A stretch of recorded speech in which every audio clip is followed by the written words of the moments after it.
If you want to sell more art, you've got to remember that you're not trying to attract other artists and makers, because this is one of the problems that I find as an art mentor, is that most artists and makers complain that they're unable to sell their art because most of the people that follow them are other artists and makers. This is part of my series, how are we going to sell more of our art, craft and handmade products without feeling like we're selling out?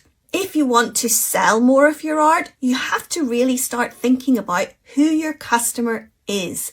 And then you have to try to get your art in front of more people like them. And the way that you're going to do that is to stop attracting other artists and makers to your account.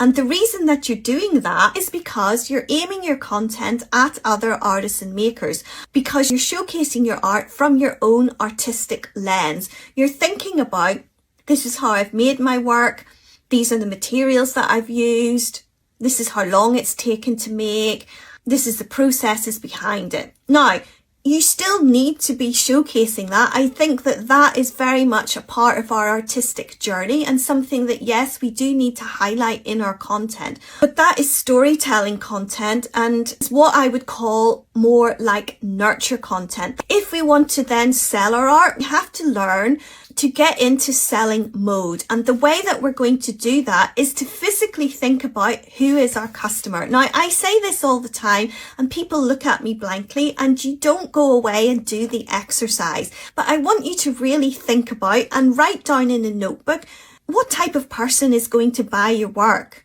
And if you don't know the answer to that, you need to think about it a little bit harder.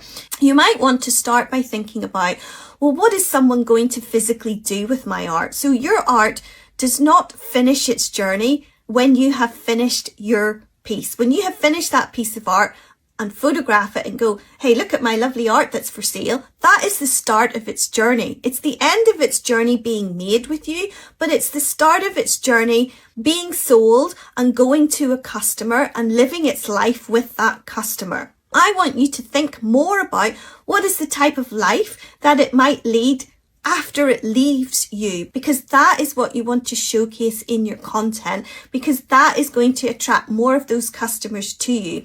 It's called making your content more relatable to the people buying it, because what you're showing them is real life scenarios of basically what they're going to do with it. Are they going to wear it? Are they going to use it? Are they going to decorate their home? How does your art fit into their lives?